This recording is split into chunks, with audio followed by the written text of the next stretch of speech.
Welcome back to DemystifySci. I'm Shiloh. I'm Anastasia. This is the podcast where we explore the theories and ideas that are going to change the world.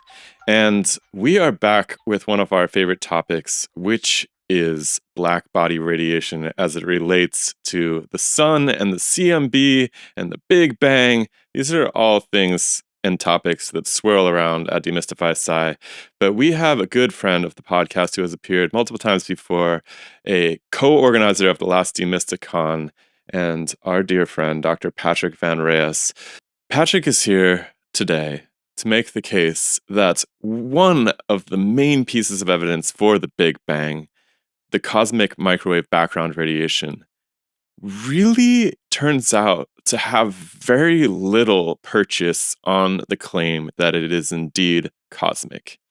And if the measurements are not cosmic, then the other half of the evidence concerning the redshift at a distance and elemental abundances can be dealt with using multiple theories, let's say. They are certainly not particular to the Big Bang itself.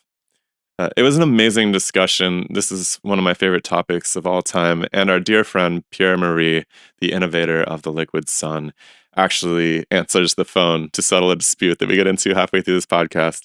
So I think you guys are going to love it. Patrick is always a really good tour guide for these sorts of topics, and especially because he gave a version of this talk at the last Demysticon. It was really good to be able to sit down and really dig into the details. So it's a great conversation. There's a couple things that I want to say before we get to the conversation, though.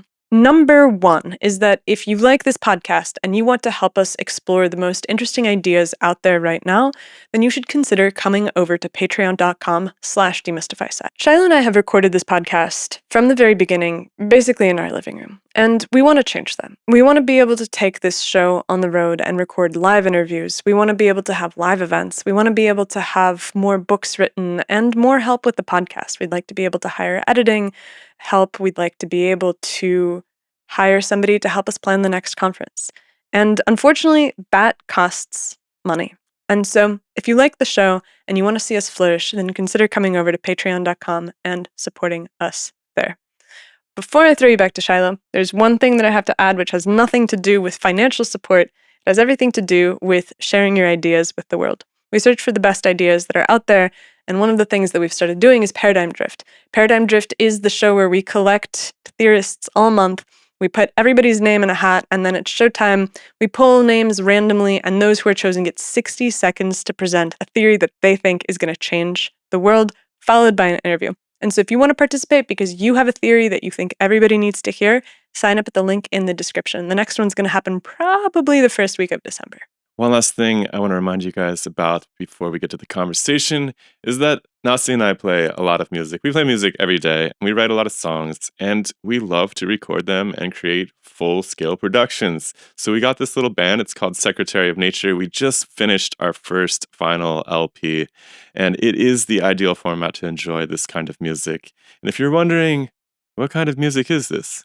Well, here's a little clip from the record to play us into the conversation with Patrick.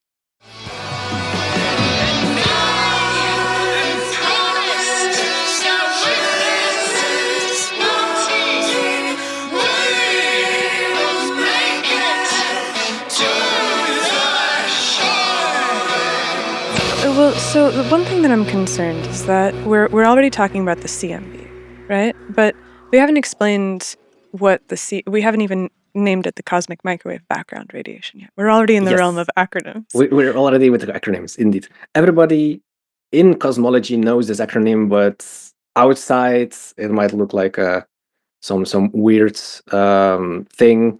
Ultimately, it's just a signal. So it stands for cosmic microwave background because they want it to be cosmic in cosmology. But you have to be very wary about this, that it is, in the end, microwave background. That's the essence. Whether it's cosmic or not, that's an interpretation.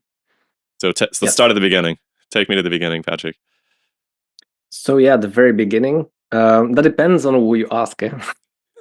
So who discovered the CMB? There was this Belgian priest Lemaitre who started with the idea of that the universe could have begun in this, what they call the Big Bang, But that was purely theoretical and actually quite speculative, while the experimental data only came after so many years. So I think Lemaitre was 1929 or something. And then And only in the Lemaitre was, 60s. by the way, just trying, for everybody who's walking into the Big Bang for the first time, Lemaitre was trying to make sense of what's called the Hubble relationship, right? Which is this realization that things that are really far away seem to be redder for some reason. And Lemaitre imagined that this is because they were speeding away. So it was a kind of Doppler shift, right? Things get lower as they move away from you. They get lower in frequency. They get redder in color. Although we have to get back to that later, whether it's really Doppler. There's much to take apart there. But the CMB is a pretty modern discovery with respect to the whole Big Bang story, right?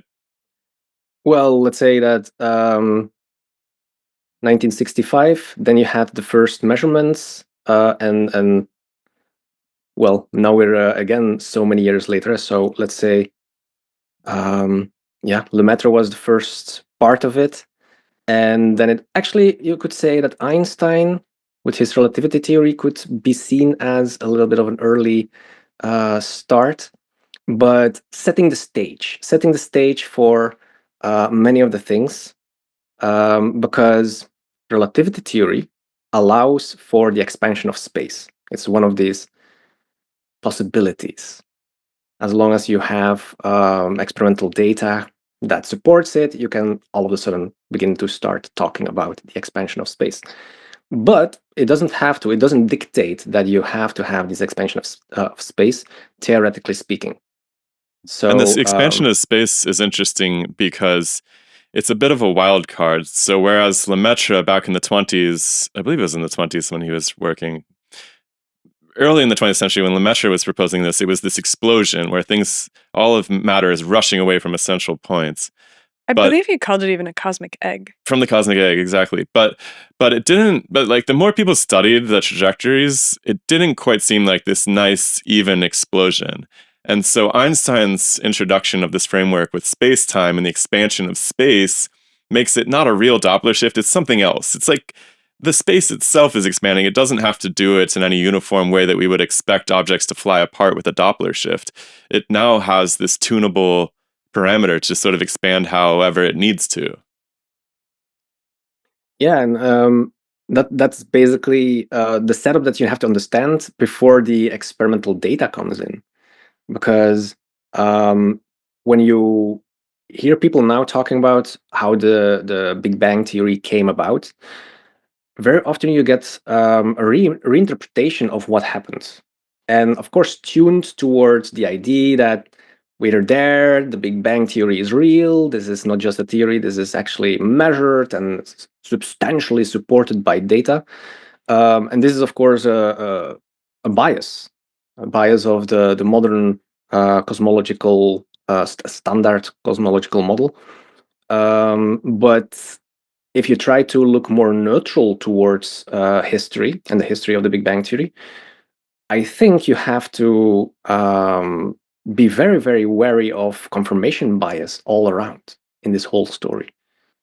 So the real first measurement that is always not really the first one, but the first significant one that really changed everything was the one from Penzias and Wilson in 1965 or 64, and that one was actually by coincidence.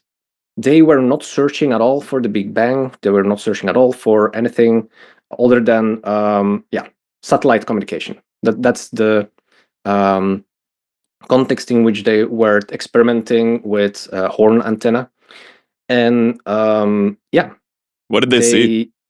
They saw all kind of noise, and then they understood, like, okay, we need to reduce all of the environmental factors that we know of and that we can reduce.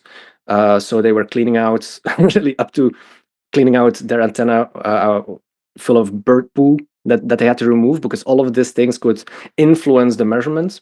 And also then, of course, taking into consideration all kind of weather conditions, and then they found a signal, and so they had to cool down also part of their antenna to find the let's say basic signal that they retained after removing all of this influences, and then they found this noise that remained through the year, so independent of seasons, and in all directions that they were looking in the sky, it all looked to be present there.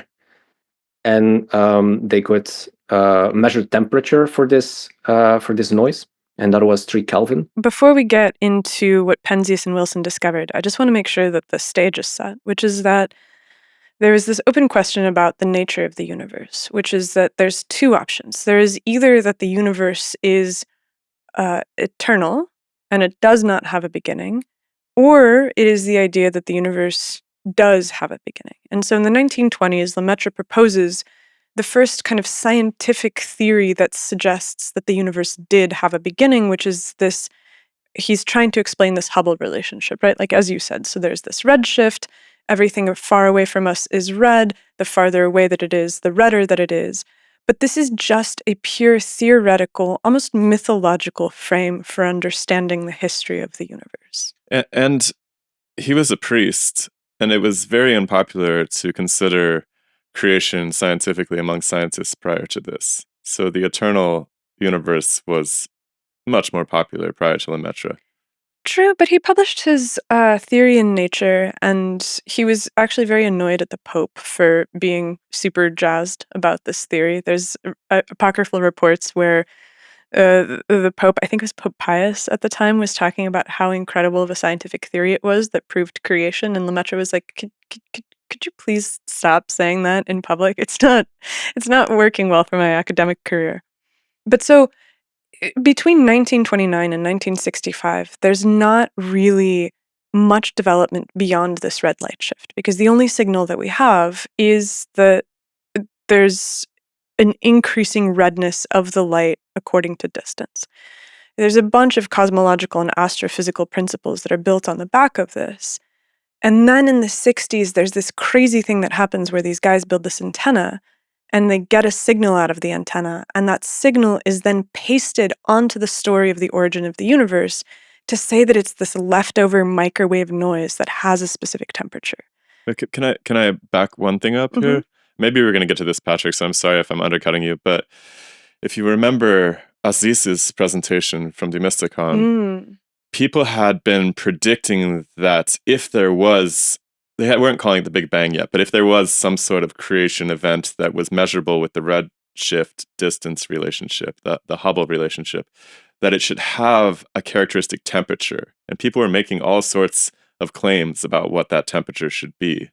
And so in some sense, it was an expectation. Their temperatures were all wrong for the most part, but there was precedent. So that might have helped speed along the measurement of this noise into immediately being a cosmic noise, right? Yeah, I think it's interesting that you start with setting up the stage of what happened in 1964 with Penzias and Wilson, because I think that's very important to understand the story very well. But you only talked actually about one part of the story, and that is the people who were the proponents of the Big Bang theory. Because you also had other people at the same time which preferred the steady state model, and they also saw the same data, the same actually beginning conditions, the relativity theory, the redshift, and they had a completely different interpretation. And no one in science at that point had the guts to say, like, this is the theory because we know it, because for whatever reason, because it was not clear. And everybody knew it was not clear. Then all of a sudden you have this measurement, and everyone takes this measurement like the way it is. They put the C in front of the MB, the cosmic microwave background, and the steady state theory collapses. Why is this? So first, you have to understand, with this stage that is set, that up to that point, actually there was maybe a bit more of a bias towards the steady state theory, because there was a quite big contradiction in the Big Bang Theory at that moment, because they had already this Hubble constant estimation, and that one predicted the universe to be like 2 billion years old, way younger than the Earth had been estimated already at that time. And So the Hubble constant is something that comes from the redshift? expansion of the universe, yes. So basically, estimation of how fast the universe is expanding, and then you can, of course, calculate backwards, like how old is the universe. And so if they it come up with comes a from date one of point. 2 billion years, but the Earth at this point is already 4 billion years? Quite a bit older, At least. yes. According to This is what I was trying to bring up at the Einstein thing, is that he kind of made it so that you could squish the explosion speed around, right? Because now space-time is this pseudo medium thing that you can kind of do what you want with. Whereas if it's just an explosion, then you just linearly trace back the trajectory of the particles from the explosion, something like that, and you get a date that doesn't work out, basically. I see. Okay. And so you can then wonder, like, okay, you have this redshift. How did the steady state theorists solve this? Because they also saw Einstein's theory. It allows for expansion, but it doesn't have to include expansion of space, of the universe. But this redshift is a quite important thing. And nowadays, if you look in textbooks about the Big Bang Theory and cosmology, you will always read that the Big Bang Theory stands on 3 pillars. And these 3 pillars are the most important evidence for the Big Bang Theory.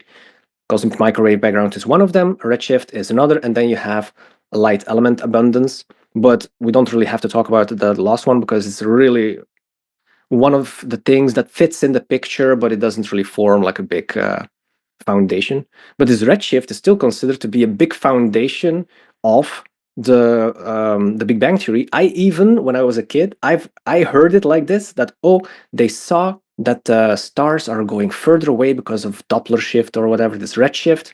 So everything is going further apart. How do you explain that? There is only one way to explain it. That is that space is expanding. But no, there were other explanations given at the time already.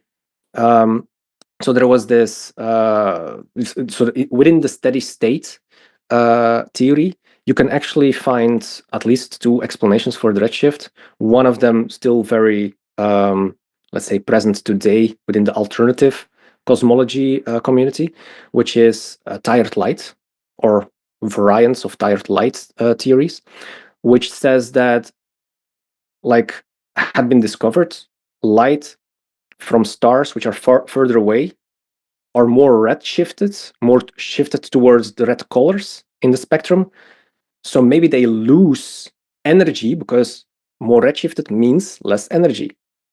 So photons, which come from further away, seem to lose a part of their frequency energy.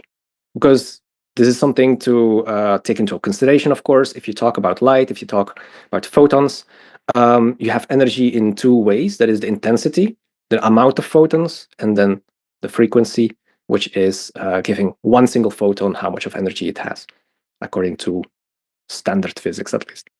So problem is that within the lab, nowadays, we still don't have any real proof of photons losing energy.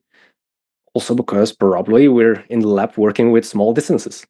So we need 14 billion more years of lab experiments to prove that one, yes. probably. Well, this reminds me of the experiment that Galileo proposed for determining whether or not light actually had a speed in the first place, which is he was like, okay, so you're going to take 2 lantern operators and you're going to set them up so that they are able to open the shutter of their lantern and then close it as soon as they see the light from the other lantern operator. So you're going to be exchanging these pulses of light. And once they're really good, you're going to start moving them farther and farther apart from each other. And eventually you'll be able to see that there's a delay between when one opens his shutter and then the other one receives the signal. And finally, and he's like, well, you might end up having to do this experiment with a telescope because you're probably going to have to be far enough away that, you're like miles and miles away. And finally, I think that it was the Scientific Society of Florence that actually did the experiment. And they reported that there was no detectable lag. And so that they couldn't show that light had any kind of ponderable speed. And I think that this is just a problem of trying to study light. The distances and scales at which you start to see these effects are unimaginable. It's really fast. It is true. And the distances are really, really extreme in the case of what Patrick's talking about. I mean, it's hard for us to comprehend how far a single light year is, let alone 14 billion of them, where some of these red-shifted objects are hanging out, close to 14 billion.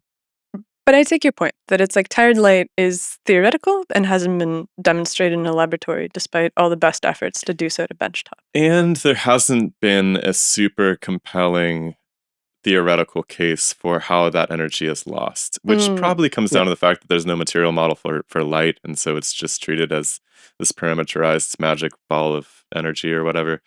But it makes a lot of sense. You know, waves and materials do lose energy. It's not a far out idea at all. It's just that nobody's satisfactorily proposed a mechanism for how that works. Fair. Well, let's say if somebody proposed satisfactorily such a theory, it hasn't been popularized yet.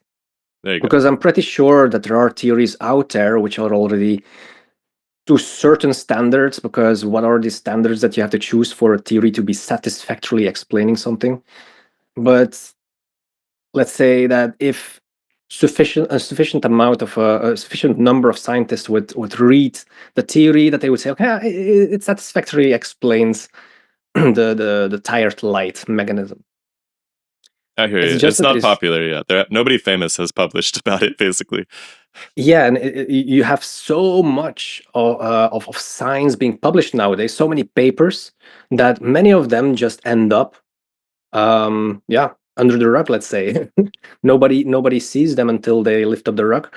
And where are these papers? They can be even published through peer review, but many of them, they're just published somewhere on the internet in preprints by hobbyists, I guess. Certainly, if it's about tired light, I think there is a lot you can see on the alternative websites of science. Probably several in our inbox right now, actually. So can we roll back to the CMB? Or do we want to keep talking about Redshift here? I wanted to make sure I get my question answered about the CMB. We will get your question answered. Okay. I don't want to forget, because it's a really, really strange thing to say there's a temperature to noise, but we'll come back to it. Yeah, I think that we need to explain to people the CMB as a theoretical scientific concept before we get into the details of the temperature of the radiation. And at this point, Patrick's still going through this history where the steady-state universe is looking at the data that everybody has, and the expansionists are looking at the redshift, and they're saying, okay, well, this is indicative of some sort of initial condition that has produced the entire universe. And the steady-state people are like, no, there's some material property of the universe that is producing this shift. And this is all happening in the background as we're leading up to the discovery of this microwave signal. Yes, and so regarding mechanisms, the steady-state theory lacks a mechanism for this tired light, although tired light, you could say tired light as a concept is a mechanism. It's just not explained where it comes from. But then the redshift in the expansionary model, you can say Doppler effect, or you can say something else, and that something else is then expansion of space. And these are not the same, and it's very important to realize if you want to understand the connection with the relativity theory of Einstein, because there in this relativity theory, they had the freedom, let's say, to introduce this expansion of space that changes everything in the interpretation of this, ultimately, the cosmic microwave background. But so very important to really realize up to that point that it had that the CMB is measured. You don't have any conclusive, let's say, judgment, evaluation from anywhere in cosmology at that point, whether steady-state theory or the expansionary theory, and any of them is superior to one of the other. And you have redshift. And this is what I don't like about this typical textbook story, that the CMB or the Big Bang Theory has three pillars. So you have the light element abundance, you have redshift, and you have the CMB. Because before the CMB was measured, the redshift was not a pillar of the Big Bang Theory yet. It was just an element that could be interpreted in the context of the Big Bang Theory or in the context of another theory. So how can you really call it a pillar? It is just an element that played a big role in the interpretation of ultimately the cosmic microwave background. And I think that's a good start of the rest of the story. To know this context, this historical context that textbooks actually misrepresent kind of the story quite a bit. With these three pillars. I think that 2 is probably more accurate in terms of what people really point to as being the proofs of the Big Bang. The elemental abundances require a lot of esoteric knowledge about creation, like fusion processes and what we should expect, and they have a lot of assumptions baked in about how the stars unfold in terms of the I mean, they sort of assume the Big Bang in order to say that the elemental abundances are the way that they should be. It's a weird argument. The closer you look at it, the more it seems circular. And so I think we're going to focus on these two today, but mostly the CMB, because it seems like the CMB is the moment where the steady state cosmologists, let's just call them the eternal universe people, whatever, where they kind of give up and go home. Is that fair? Why do they give up and go home after the CMB is discovered? Because you had to explain the CMB in another way, and they didn't know how to. Pierre-Marie Robitaille was not there yet, and he didn't realize where nobody realized where the problem was for the CMB in this story until Pierre-Marie Robitaille was putting it out. And that's basically saying like Pierre-Marie Robitaille was too late arriving in the story, because at that point when he started after 2000, the whole cosmological community was already so fixed on this Big Bang theory. It was such a big, unmissable foundation of their theory that no way they were going to question it anymore. At least not to this extent. And so maybe before we get to Pierre-Marie, I feel like I'm like leading a team of horses. Before we get to Pierre-Marie, I think that now is a good time to talk about the Holmdel antenna and your question of like, why does this signal have a temperature? What is this temperature telling us? The basic questions that you would want to explain to somebody about the nature of this cosmic microwave background radiation. Yeah, so let's start with a little bit what an horn antenna is. It's just an antenna trying to catch a signal. And so basically what Penzias and Wilson were doing were taking this antenna, which has this horn, and putting it at different positions in the sky, different, let's say, locations in the universe, and then seeing what they measured, and they measured everywhere the same signal. And they were already excluding all kind of weather conditions, because it was the same in winter and summer and spring and autumn. Also weather conditions in the short term, all these things didn't seem to matter. Bird poo didn't seem to matter, and so on and so on and so on. So in the end, you start eliminating all these factors, and they concluded, okay, it doesn't come from the Earth. It doesn't come from our solar system, and it doesn't come from our galaxy. So where does it come from? And they actually didn't know. And then they were wondering for a while within this time that they were measuring and discovering this signal, until I think a friend of Penzias was mentioning like, hey, have you already looked at this preprint?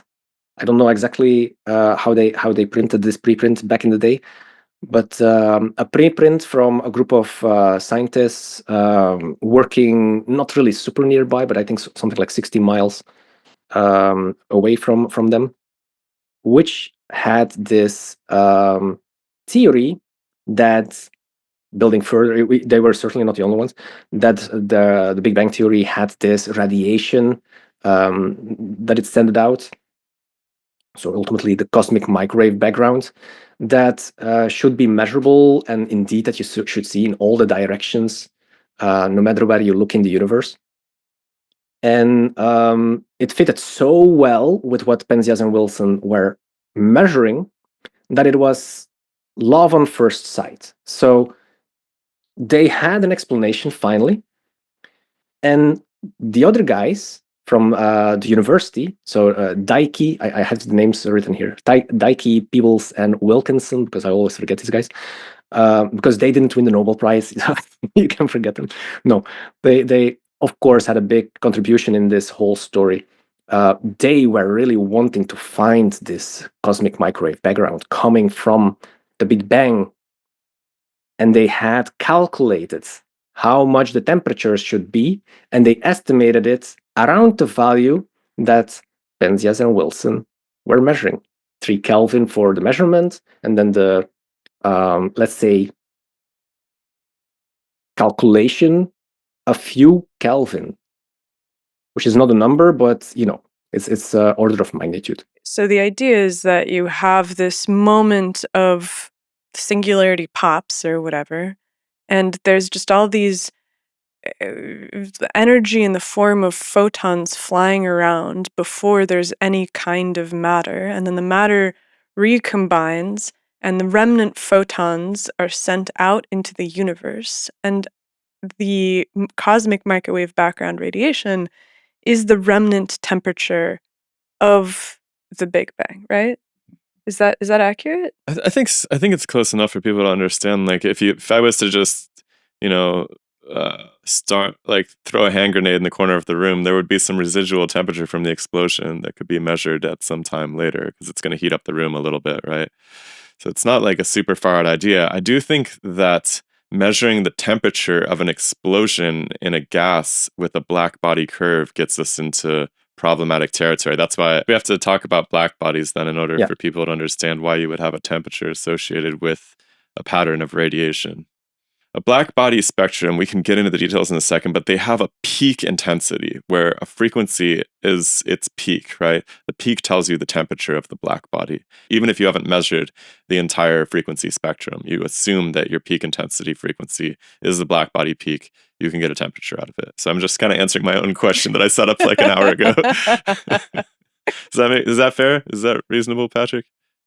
Well, yeah, it's as long as you have, in principle, it's like you can measure the entire spectrum, and that would be the best case scenario. What does a spectrum means? Because that might already be important to explain. It's like the rainbow. If you have light from the sun, for example, the sun is is a beautiful example of something that is radiating a black body spectrum. If you let that go through some tool that can split its different colors into the rainbow color. So you could say that a raindrop can already do this. A prism can do this. You also have the diffraction patterns that can do this. Then you can study all the different colors, all the different frequencies in this bundled light. And so can I just add for people? I have had a lot of practice explaining this to students, but it's I was just talking about this the other day. Any heated body, I'm like, you guys have probably seen hot lava, or you've probably seen an anvil in a furnace that a blacksmith is hammering some metal on, and it glows and it has a color, and the color that you see tells you the temperature, which makes sense because you see something that's really hot and it's glowing white hot, right? And then as it cools, it gets kind of redder, and that makes sense. And that's all that black body spectroscopy is telling us. I mean, yes, we break it up with a prism so we can analyze it very carefully, but at the end of the day, we're just saying how hot some sort of heated body or liquid is based on its color, because we know that the color tells us the temperature. That's the simple principle. The weird piece that I'm sure we're going to get into in a second is that gases don't do that. And so what does it mean for there to just be a temperature floating around in space? What does it mean that it came from this aerosolized moment at the beginning of time? How is that possible? Because it seems like in the laboratory on Earth, and every example that we're aware of, only heated bodies and liquids do this black body thing, this full rainbow spectrum of frequencies. Gases just give off individual frequencies, 1 or 2 or 5 or 10 or 20, but they don't do an unending continuum of frequencies like we see from the hot lava or from the blacksmith, right? Oh, Chilo, you're being unfair to the cosmologists here. Because if you look in the lab, you can actually get broadening of these lines and they can overlap and then they can form like a full continuous spectrum, right? It doesn't have that same spread as a black body, though, right? I agree that you do, like they do love their pressure broadening, right? And you do get a spread of frequencies if you pressurize a gas, but you don't get this very particular fingerprint of the black body spectrum, which is kind of a steep rise on the high energy photons to a peak, and then it sort of fades out with a different slope on the low energy photons, and you don't get that from pressure broadening. From the outside, it might seem like what we're doing is splitting hairs because, like Patrick says, in the laboratory, you do get pressure broadening, and you can take gases and you can cause them to give continuous spectra where they're if it's a complex mixture of gases, you get something that is not discrete the way that it is when you did a spectroscopy experiment inside of a laboratory. Or when you were in high school and you took a Bunsen burner and you stuck sodium in it and you saw these two lines. The point that I think, Shaila, you're making, which is so important, is that there is a very, very particular shape of this spectroscopic curve. I call it a fingerprint, yeah.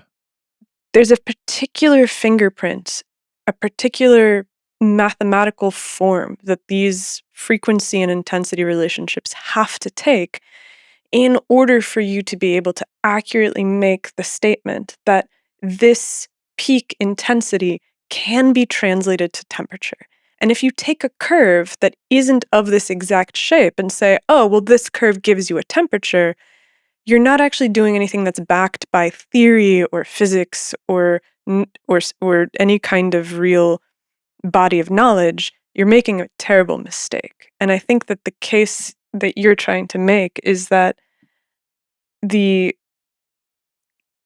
if you have a curve that you say is a black body, that you're able to make this theoretical assumption from, that your peak intensity is related to temperature,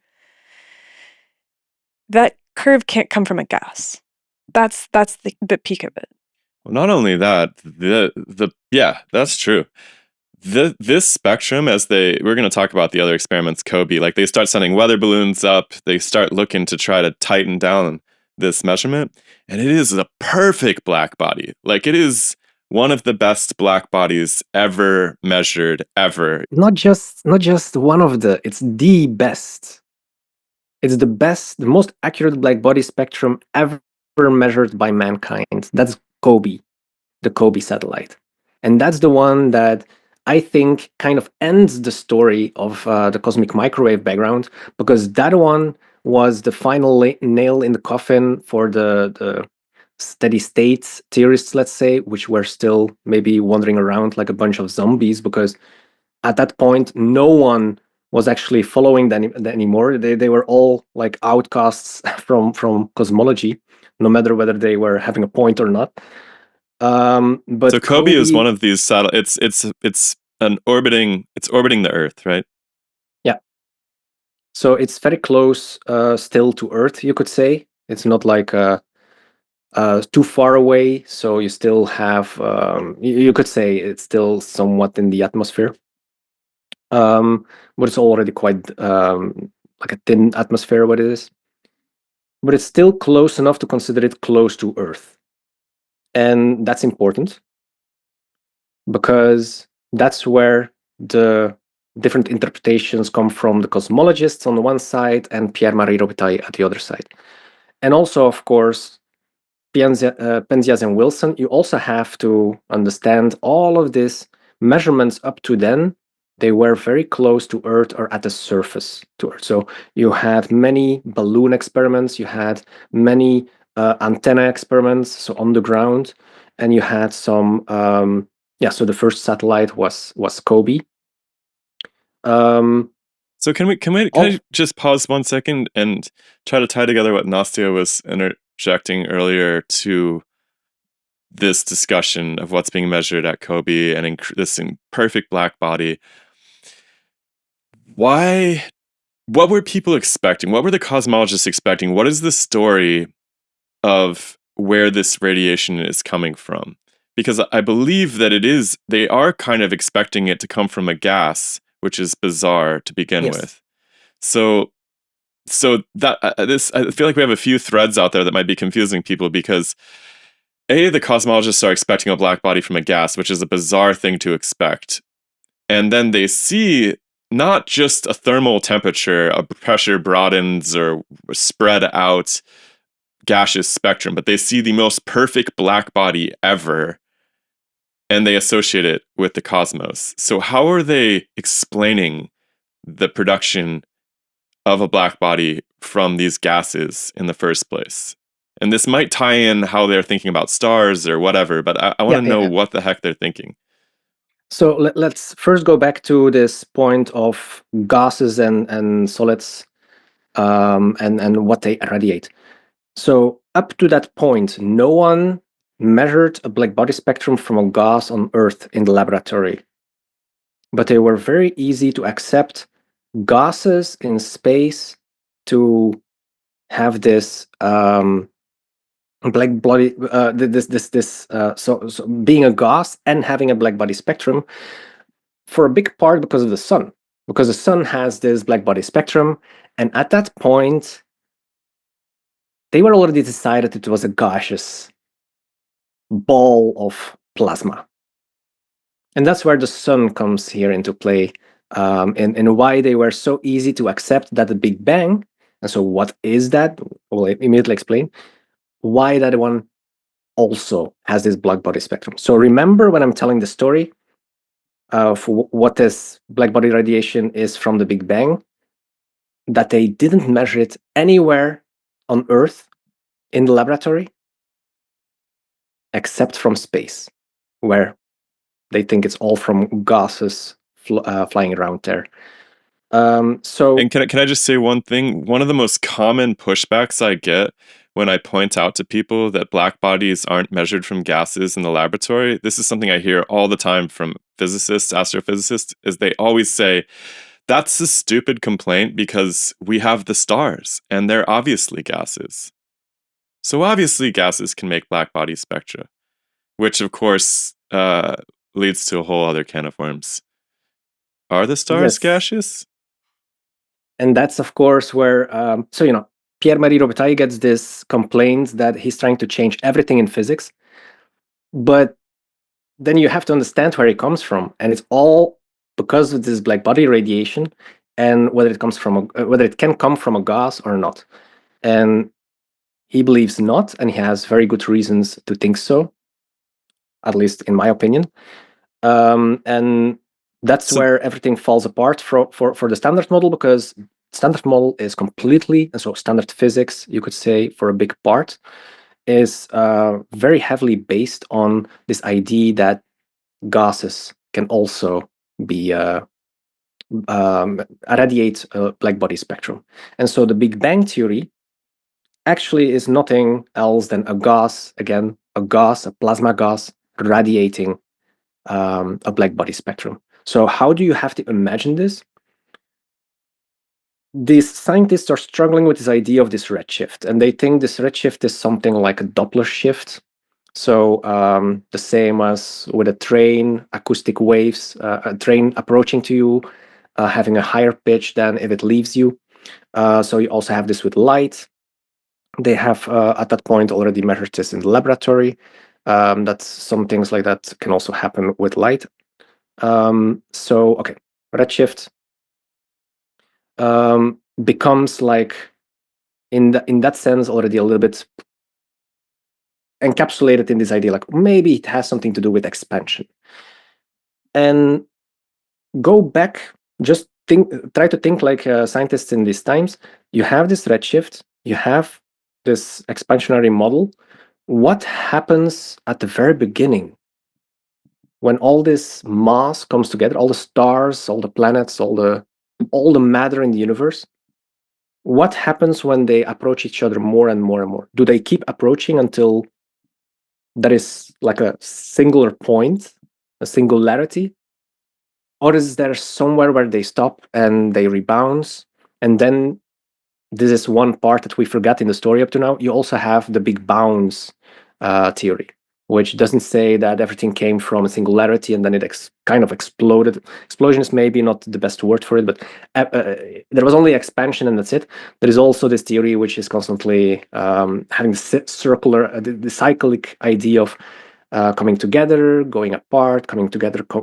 It's also an eternal universe, you could say, but one that is But it still vibrating. interprets the redshifts and the CMB as being cosmic, and it's very close to the Big Bang theory, yes.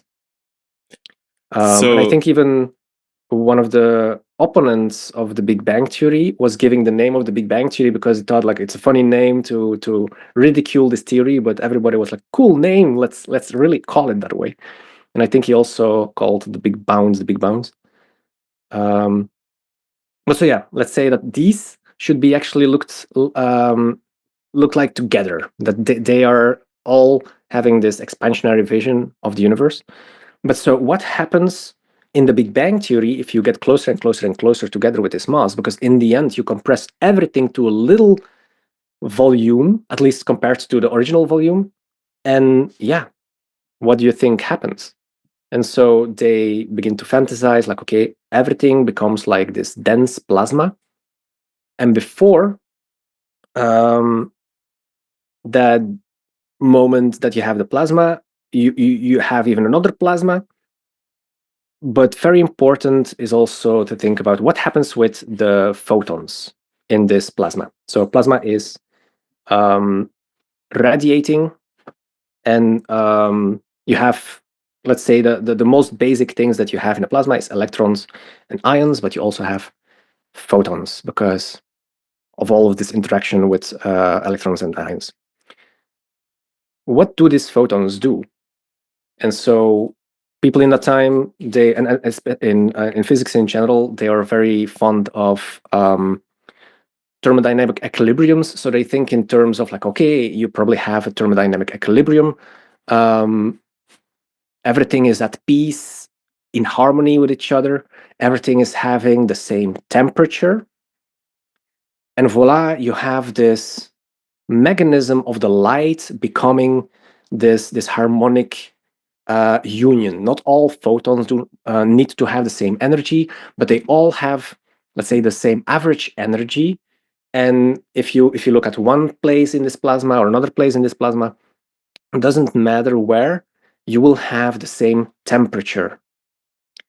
And this can also be described with all kind of mathematics, and then you have like this distributions of the energies of the electrons and the protons and the photons, and in the end, all of these energies are giving the same temperature. And temperature, according to physics, is a statistical number. It's just some statistics that you do on all of these particles there.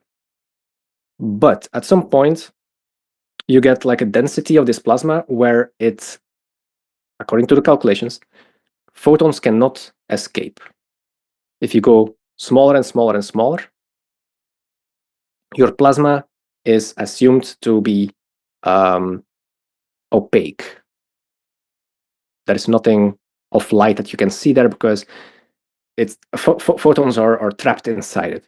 And then at some point, according to the Big Bang theory, all this matter expands and expands, and at some point you should have a moment where your light can escape. And voila, that's the Big Bang theory radiating its light.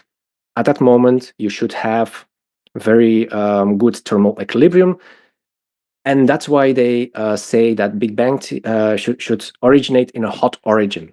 It's a thermal process. And there is no other way to have it as a thermal process than to have this black body radiation according to the physicists at that time and still today, because of what is now known as Kirchhoff's law. So while you were talking, I went and I read the Penzias and Wilson paper, and I also read the Dickey, Peebles, and Wilkinson paper. And what Patrick was saying about the fact that it wasn't even a black body that they determined is totally true. They measured the intensity of excess radiation at a single wavelength. It was at 7.3 centimeters. And they got a temperature from that? Yeah, they were like, at this wavelength, we have an excess temperature of 3.5 Kelvin. And then Peebles and Wilkinson were like, oh, that temperature is the temperature of the cosmic microwave radiation. And this next part of the story that Patrick is about to launch into, the COBE satellite, is the first time that there's a true measurement of the full spectrum. I and see. That's when we get the perfect black body. So when they say they're measuring the excess at this frequency, that frequency is where they saw the peak, is what it comes down to. Yes, and That's they just happened to be using that specific frequency for it. In the interruption, but I have to ask you for a favor. If you are listening to this podcast and you are enjoying the conversation, then come over to patreon.com/DemystifySci and sign up to support the podcast today. For 75 cents a week, you will ensure that we are forever free of advertisements, sponsorships, selling schlocky things that nobody needs, and are always powered by the people who love this show the most. You, the listener. See you at patreon.com/DemystifySci. It is true that Penzias and Wilson just measured a single frequency. Now, what they were doing, like Patrick explained at the beginning, was sweeping their telescope across the sky and looking for hotspots, essentially. And they found that at this frequency that they were sweeping the sky at, that there was an excess temperature that they couldn't subtract out based on, everything else that they would normally attribute it to. Mm-hmm. Right? And so the way that they calculate a temperature from a single frequency is by assuming that it's coming from a black body source and assuming that it's on the low end of the black body source, which has a specific equation called the Rayleigh-Jeans approximation. The Rayleigh-Jeans approximation allows you to look at the brightness of your noise at a particular frequency and output essentially the temperature of that noise. It's directly proportional to the intensity, essentially. So you reconstruct the entire black body curve off of the intensity at a single frequency. Exactly, yeah. By assuming you're in the low frequency side, that sloping shoulder of it somewhere. Okay. And it turned out to be pretty darn accurate. That whether it's cosmic or not is a different matter, which we're about to dive into in full. But when they started sending these weather balloons up, when they put these low Earth orbit satellites like COBE up, they indeed found a black body spectrum that peaked out at this 2.7 Kelvin signal, as predicted by the Rayleigh-Jeans approximation from the Penzias and Wilson. So we have this story of the Penzias and Wilson discovery. They get the Nobel Prize in 1978. At this point, by the time that you get a Nobel Prize and there's a king who gives you an award and you stand on a fancy stage, everybody is 100% sold on the fact that the CMB is in fact cosmic, that Penzias and Wilson did absolutely detect it, and that the black body signal can be coming from the leftover radiation of the birth of the universe, because we know that gaseous bodies like suns also produce black bodies. Okay, so this is the state of the art. And then Pierre Marie comes around, he's like, I don't think that's gonna fly. I don't think that's how that works. And the only way that doesn't work is if this signal isn't cosmic in the first place. So Pierre is the key player in all that comes downstream of what we're talking about. So yeah, tell people who Pierre Marie is. He's obviously all of our good friends, so we know him as a wonderful father and just a a joyful man to hang out with. He's a really caring and beautiful man, but he's also a badass scientist and engineer. So can you introduce people to Pierre-Marie, Patrick? Yes, I'll try to do justice to this task. I will start with the general impression and prediction, let's say, that I have, that he will be known in the future as one of the big minds of our century. And that at this moment he is simply largely misunderstood by the broader cosmological community, or perhaps a better word could also be broadly ignored. For as far as people understand him, he's misunderstood, and for as far as people know him, very often he's ignored from the moment they begin to hear what his theories are about, because everything that you hear about him in the first moment of what he's predicating, or what he's talking about, like the sun is a liquid, and then cosmic microwave background is apparently not cosmic at all, and then Kirchhoff's law is apparently also like a fantasy. Most physicists will say, like, it's a bit too much. I can accept one of these things perhaps as a philosophical exercise, but all of these things together, it's like, yeah, this doesn't sound right. This means that everything that I've learned in university is wrong or something. Well, to make it even worse, Pierre's background training is as a biochemist who moved into thermal radiation because he was designing one of the world's first high-powered MRI machines. That's really what he made his name on, as far as I can tell, in the early years. So he got this huge grant at Ohio State University to build this MRI machine that actually allowed the scientists and the physicians to resolve tiny little structures, blood vessels, things like the folds of the brain, right? It just looked like static garbage before. The MRI technology just wasn't up to par. And so Pierre found himself having all of this spectroscopic training as a biochemist, looking at light signals that tell you stuff about, proteins and molecules.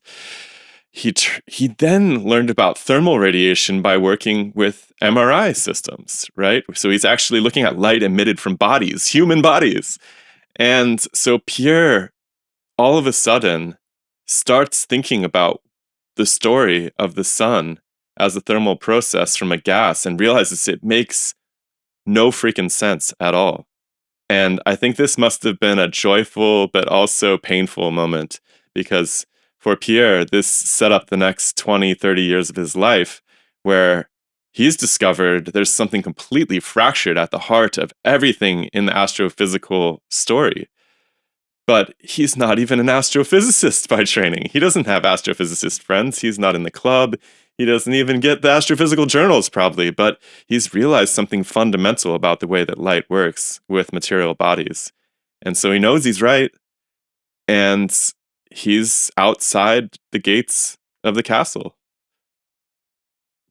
And I think one part that many people forget about, or often miss about the entire story from Pierre-Marie, is he started from his MRI research to go in that direction. So there are two very impressive things that you have to take into consideration here. That is, the first thing is he gave up all of his possibilities to continue with his MRI research to go into the astrophysical direction, because he understood how important his message was, how world-changing his message was. That's not something that someone does just like that. So either you come to the conclusion like he discovered something very important, or he's just a lunatic and he's just running with an idea, and this doesn't make sense, and he just got crazy, like the Nobel Prize disease, or the Nobel disease that they call it nowadays. Like, people will win the Nobel Prize and then have some very weird ideas afterwards, so they have this stamp to put on them, like, oh yes, these brilliant people are also crazy. So yeah, that's the very first thing that you have to realize, that it was a very big life decision for him. But also, how did he come to this conclusion? From where in his MRI research did he actually get this idea? And that's a very interesting component to add here, because it leads completely to the CMB. It leads completely to where does the cosmic microwave background come from? He was in the context of MRI, of course, which is something completely different than what we're talking about here, like this black body radiation from radiated from hot bodies. But somehow in his MRI research, he sees that, hey, there is this thermal aspect of the MRI signal for the water. If you, for example, scan a human brain, the water in the brain is giving this thermal black body radiation. And then he begins to understand. I cannot explain it as well as he will be able to explain it, but this is such an important step in his thinking process. Like, hey, this means that all of this things with Kirchhoff's law, it doesn't make sense anymore. Also, you have there some thing. Yeah, we don't have to get into all of this details, but the most important part is that it fits in a story of black body can only come from certain sources. Water is one of them, graphite is one of them, and then apparently the sun. And of course, you have then a problem like, how do you explain the sun as some type of material that you don't find on Earth that gives a black body? Can I just correct you on one little thing? You can get a black body from any heated body. According to Pierre's theory, there are only a few materials that follow, let's say, Kirchhoff's law, if you want to call it like that, but that follow the Planck's radiation law. And all the other ones have strong deviations in parts of the spectrum, at least. And even if you look at graphite, I think at some in some certain range, it also doesn't work anymore so well. But so okay, I buy that. I've heard yeah. Pierre talking about this, where he's basically like, the true black body spectrum is only available if you have perfect absorptivity of this soot-covered chamber with this like perfect conditions, and then everything else deviates from that original perfect spectrum. Is that what you're pointing to? No, he's going further than. So basically, what he at some point decided in his research is, he was looking at all kind of emissivity spectra in tables in different books, seeing that not all materials follow this Planck's radiation law anymore, and the only materials that really follow it very well, according to these books, is soot and graphite. Mm. And then he also understood from his own experiments with MRI, but don't ask me about the details because that's his field of research, that water is also one of these materials. And then he tries to find the link of them between these materials. And what is the link between them? Soot is made of carbon particles that are organized in a very similar way as graphite or graphene layers. So you have this hexagonal planar lattice from which the radiation is emitted. And then he investigates water and sees like, hey, you can also imagine some lattice like that, of that form, although it's a liquid. And at that point in time, and still now, most physicists believe that liquids are too disorganized and you don't have lattices in liquids. But so Pierre decides like, no, it only makes sense if it also has this same lattice. I don't fully agree with I'm sorry though, Patrick. Like, I don't think that you're right about this. I really don't. I think that all heated bodies have that fingerprint curve to them. No, but Pierre's entire, like, he's got tons of videos where he's making the case that like everybody thinks that, but they're wrong. He's like, because he has this really crazy video where he takes an IR camera and then he drills out the No, the different temperatures the peak is off. That's what I've been arguing for this whole time. The peak will be incorrect if the emissivity is not perfect, but the curve will be the same shape. It's still a black body curve. It's just feel that like- the peak temperature, like the Planckian, you're right that the Planckian equation will give you the wrong temperature, but it's still a black body spectrum. It's just, it can't be called a black body because it's not perfect. The peak temperature won't read out properly. The emissivity is the only thing that's going to change. The only thing that emissivity is going to change is going to be the peak temperature, not the curve, the shape of the curve. I feel like we have to make a bet on this and ask Pierre. So Yeah, the reason so confused. why I'm convinced that Shiloh is wrong here. We could call him. Like, I have my phone. Yeah, call Let's Pierre. Why do don't it. okay, let's call Pierre. All right. Pierre. But so the reason, before Pierre maybe is answering, the reason why I'm convinced that my presentation is accurate is that's the reason why Pierre thinks the hexagonal planar lattice is necessary in the sun. Because on Earth, you only see it in materials that have this lattice, although the sun is made of hydrogen. Okay, so basically, Liquid metallic hydrogen. the question is, Pierre, do you think that objects that lack this perfect planar hexagonal lattice are capable of being black bodies? Is that the question? The question is, will they still have a thermal spectrum in the shape of a black body with the improper peak temperature? Yes, and he will answer no. Only Okay. this lattice can make a black body radiation. Okay, well, let's see. Let's see what Pierre has to say. The tension. Anastasia! Hi, Pierre. How are you? Good. How you guys doing? We're doing really good. We have a dispute. We have a dispute. Do you have a minute? A dispute? No, I don't ever want to hear a dispute between you two. Well, it's actually between us three. So we're interviewing Patrick right now. And we've arrived at a very critical juncture where we are introducing you and your ideas. And we've gotten into an argument about the nature of the black body radiation. Okay. And so I have a question. If a substance is not does not have a perfect emissivity, Yes. will it still have the Thermal shape? curve, yeah. Will its thermal curve still have the shape of a black body? And those are called gray bodies. Okay, and so what's that mean? Emissivity of 0.5. That's a gray body. It'll be a black body curve multiplied by 0.5 all the way across. That's what I'm saying. Okay, so it's basically just a shift. That's what I'm saying. That is what Shiloh is saying. Shiloh wins this round. Patrick, would you like to? Now, wait a minute. Now, you didn't totally win the round. You asked me a specific question. I give you a specific answer.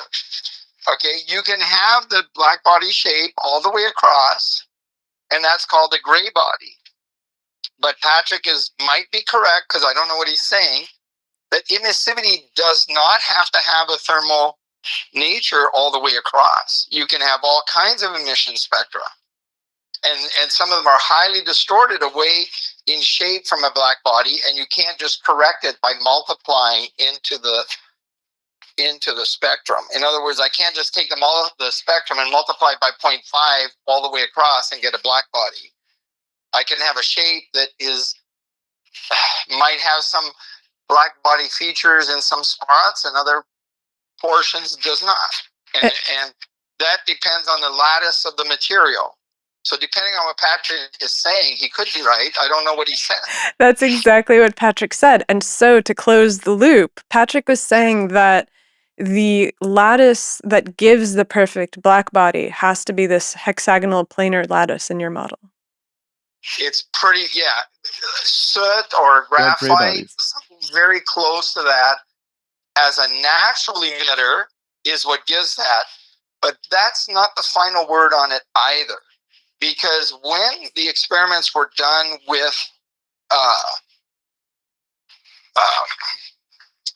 for Planck by Rubens, they used platinum black. So they used a platinum lattice, and then they heated it until it became black color from overheating.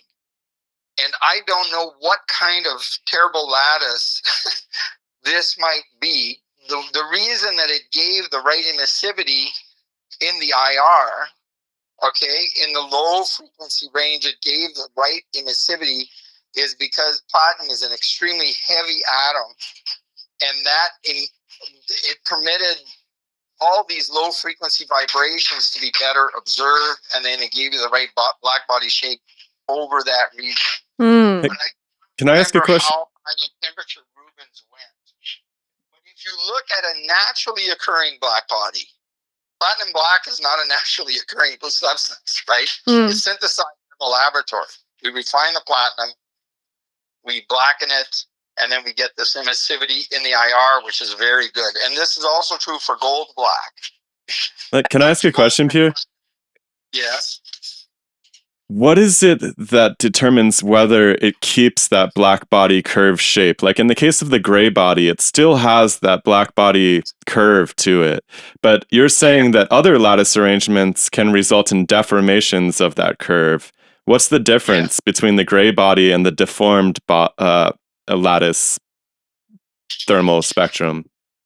Well, like if you just look at what is the most common crystal structure of aluminum, for instance. And aluminum has emissivity, and you'll look at its lattice, and if you look at its emission spectrum, it has a very powerful broadband region of emissivity and then falls off rapidly. And graphite falls off rapidly in the IR. It's very good at high temperatures, and the curve looks very much like a black body at high temperatures, but it falls off in the infrared. And that's because the carbon atom is so light. And that's why we use platinum black to do infrared work. Okay? Interesting. Because there, your tail is perfect. So it can be temperature dependent, fitting to the black body. It's highly variable. It depends on the nature of the lattice, and it can be different temperatures can change the conformation or the lattice conformation of the material you're looking at. So that's what happens. Platinum black, you cause the transition, and the material is black. One of the ways to make blacks, by the way, platinum black, I don't know how they made it in Rubens' day, but today how we make gold blacks is we actually mist gold onto a substrate. It's the small gold particles that you deposit, okay, onto a lattice. And it actually does, if I remember, does look hexagonal, but it's individual little droplets of gold, like microparticles that are dropping down, and that makes gold black. That's really interesting. It's how you're actually making it in the laboratory, right? So that's what I'm saying. It's not a natural substance. Like it's the lattice. The lattice matters enormously, and so as you change the lattice, you change the properties of the curve. Sometimes, exactly, but not always. That's why I picked the gray body. That's why I picked graphite and soot, because of all the natural occurring emitters. That is the one that has the closest shape to what we want, okay? And it only fails in the IR. Okay, and then so last question. Do the gray bodies have this variation of lattice structure, or do you assume that the gray body is also perfectly hexagonal, since it's not deformed? Okay, I can't say for sure. Don't touch that, Andre. Don't do that. Put that down. As my grandson is destroying his brother's work. Go upstairs. Andre, one second. So I'm not sure what causes something to be considered a gray body, but my understanding of it is that it's always over a small range. In other words, they're not looking at a very large distribution. It's not, theoretically, it's like the Planck distribution multiplied by 0.5 at that, or by 0.8 or by 0.2, right? Mm. That's theoretically what they say. But in actuality, no gray bodies are like that. Oh, interesting. Okay. All right. I think that settles what we needed. It sounds like there's some chaos that you need to. Is Patrick still my friend? No, you helped Patrick enormously, but I think you didn't totally contradict what Shiloh was saying either. No. It's one of those amazing arguments where we're both right. Yes. Shiloh is correct that such spectra exist. Gray body spectra exist. But they're not the norm necessarily. Yeah, they're not that's not the only situation you can have. And the reason that you're focused on soot-covered chambers and on water is because it's the closest to what we see from these astrophysical bodies and the CMB. Yeah, the water has the right structure. It's hexagonal planar in hydrogen bonding in the microwave, especially when you consider the microwave. Water it's hexagonal planar, but it's slightly puckered ring, if you remember from organic chemistry. Mm-hmm. Remember the puckered hexagonal ring, like hexane is a puckered ring, right? But the puckering is very slight in water. When you look at the hexagon, the pucker is very slight. And if you consider the wavelengths in the microwave, the pucker is non-existent at those wavelengths, right? To that wavelength, the wavelength is so long, right, that it is, the wavelength is so great that the small distortion that you see in angstroms is irrelevant compared to the wavelength. And that's why it looks like it's hexagonal planar. And that's why it gives you a perfect black body emission. Okay. In the mic. I think that settles our open question, Pierre. Thank you. Yeah, we'll call you later, Pierre. This has been. I don't want any disagreements between the three. No, it's important. We had to sort this out. Now, the way you get. Thanks, Pierre. When I was working Patrick says thank you. The way when I was working on this years ago, okay, I spent a lot of time studying emissivity tables in the library. There are large books that contain emission spectra of a whole bunch of materials. And I spent a lot of time looking at all the materials that had been measured by man. And graphite wins. Now, interestingly... That's exactly what Patrick said, yeah. Even within graphite, depending on which mine you got it from, you might not have a very good emitter. Like it's going to have, in some spots, it's not going to be very... So some mines give you better black body emitters as graphite than other graphite mines. That's crazy. Okay? Complicated business. All right. I hope this helps. God bless you all. Thank you, Pierre. Thanks, we'll talk Pierre. to you later. Send our love to everybody. Have a good day. Bye. Amazing. Yeah, I think this is actually one of the parts of Pierre's research that still needs to be published. This is a part that he did behind the scenes, but he never was making a review paper, for example, about all of this spectra that he saw in these books, and then concluding what he's concluding. He went to the conclusions and then began to work around it. But I think what's really important here, that all of our discussion and argumentation centers around, is that water and soot-covered chambers best approximate the curve that we see in the CMB and at the surface of the sun. Yeah? Yes, at Earth. These are the only materials that really get close enough to it.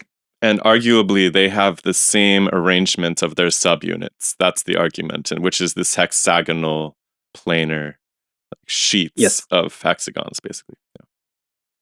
So the only problem that I have with the argument that Pierre then makes, like the sun then needs to have this lattice as well, is that this is induction. And you can never know this for sure. There is no absolute certainty about this claim, but it makes a lot of sense. So I feel like it's better to not, let's say, consider this as a certainty, but rather as a possibility and work around it, and then see what the other possibilities are.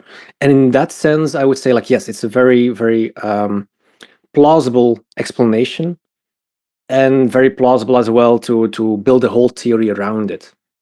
But is that the only explanation? Doesn't have to be. And But we know then so very little about hydrogen under those pressure regimes too, right? So exactly. something weird has, I mean, without going completely in the weeds on the liquid sun model, which I'm always down to do, but I want to make sure we finish this story about the cosmic nature of this signal. But, you know, we know very little about liquid metallic hydrogen, which is the proposed substrate giving this black body spectrum off the sun. It's hypothesized to exist at depths into Jupiter, right? It's hypothesized to be naturally occurring. It's very hard to create on Earth for any lasting amount to really, there's been a few experiments where they apply these huge pressures. And so whatever's happening on the sun is kind of weird because it probably formed deeper than the surface and somehow bubbles up and remains stable, which is just, it's very complicated. We don't know what that form looks like. We don't know what's happened. But I agree with you, Patrick. Like it's a strong candidate, but that's all we can say. And very important here is you can create it on Earth quite easily in a computer program or in a theoretical model, and there you can see that this in some cases it predicts this lattice as well, and that's where Pierre also comes from with his argument. Okay, so let's see if we can put some handles on this, right? Because we've gotten through Penzias and Wilson. We have that they have the single temperature, that they use this Rayleigh-Jeans relationship to then elaborate on what the temperature of this radiation is. It is assumed to be this cosmic signal of the leftover radiation from the birth of the universe. It is totally cemented into the field. Pierre comes around, and because of his familiarity with thermal radiation, he's able to say that, hey, hold on. Gases don't do this. It can only be liquids. It can only be solids. And then he starts looking at astrophysics and cosmology, and he starts to realize that the story that we tell about the sun doesn't totally make sense because we have this just so story of Compton scattering of photons inside the sun where a photon is produced and it bounces around for millions, if not, many millions of years, and then it emerges at the surface. Gets tired. What's that? The light gets tired. Yeah, the light gets tired, it gets kind of squished around, and it just happens to emerge at the surface in this perfect black body shape. Pierre's like, no, that's not right. There's actually a physical explanation for this, and it's this hexagonal lattice that is present that produces this perfect black body shape. And as we just talked to Pierre, he's like, well, you can have these gray bodies, which are they're almost like theoretical shifts in the temperature on the basis of some other features of the material. Or you can have things that have thermal emission, but they don't actually look like black bodies because their lattice is incorrect. There's really only one lattice that produces this hexagonal planar lattice. So we can put a pin in that and say, okay, there's a hexagonal planar lattice story about the structure of the sun, which we've done sort of in other places. But let's set that aside because what we want to come back to is the cosmic microwave background radiation. Because the same problem that we have with the sun, which the sun is this perfect black body, we have with this thermal radiation that allegedly comes from the Big Bang. And now we have a satellite that is in low Earth orbit that is producing this actual, instead of just measuring it at a single temperature, now it's taking the Penzias and Wilson Nobel discovery and extending the spectrum and measuring it across many frequencies and producing this perfect black body curve that Pierre's in the background screaming about, like, no, that cannot possibly be what you think it is. And so let's talk about how it's possible that we have a satellite that is looking into the cosmos, that is measuring a signal that is not cosmic, because we've established that the signal seems like it can't possibly come from a gas, okay? But how is it possible that it's not cosmic?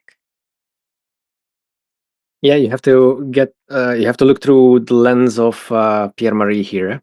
He probably at that point already was investigating the sun quite a bit, saw like, hey, there are indeed so many contradictions in this model, and it makes so much of sense to see the sun as a liquid metallic hydrogen body rather than a gaseous hydrogen body. So let's have a look at the CMB, where you also have this problem in his new perspective at that time. Like, this cannot come from a gas. This needs to come from some condensed matter. And so, yeah, where do you look? Either you say like it comes from space, from some soot or graphite or similar latticed material, all painted over the borders of the galaxy, or scientists made a mistake by thinking it comes from outer space, and actually it comes from Earth, where you have a lot of water. And so whenever this idea comes up on the internet and forums or comment sections where you have this discussion like, hey, can someone from the scientific community check this out? What Pierre, Marie, Robitaille is saying, that this radiation comes from Earth, from the oceans, then everybody is immediately from the standard scientific community immediately backing off, like, whoa, this is too crazy. This is absolutely nuts. Why would we even investigate this? While from Pierre's perspective, this makes total sense. Investigating all of this pieces together, all of it falls like a beautiful puzzle in each other. So this is the problem with Pierre's work. You only begin to appreciate its beauty, and it's not just beauty, it's consistency from the moment you really see how all the pieces of the puzzle fit together. And this is something that people don't get when they have a quick look at his work and then try to find like little details to just make a point like, this is nonsense, don't look further. I mean, somebody might already be doing that, right? Because you just dropped the bomb that Pierre thinks it's the oceans, but somebody could easily go and look and see, oh wait, water vibrates in the microwave, but it's not at this temperature, obviously, right? And it's like, we're not talking about the OH vibration, we're talking about this hydrogen bond lattice, and there's so much detail that, I mean, maybe we can circle back around on it, but I think that what we really want to focus on here is ruling out whether or not it has been measured in outer space away from the Earth. I think that's where we should go to next. If we want to come back to the details of the ocean argument, they're very nuanced and they require careful attention, because you're right. Somebody can just hear this and be like, that's nonsense. There's no way. We know the ocean's not at 3K. That's silly. We might want to save that discussion for a time where Pierre is not inundated by grandchildren, so we could call him again for clarification. Yeah, we could have a whole podcast about the ocean theory, but let's talk about whether or not they actually measured the microwave backgrounds cosmically. Because I think that there's another experiment where they send a satellite really far away.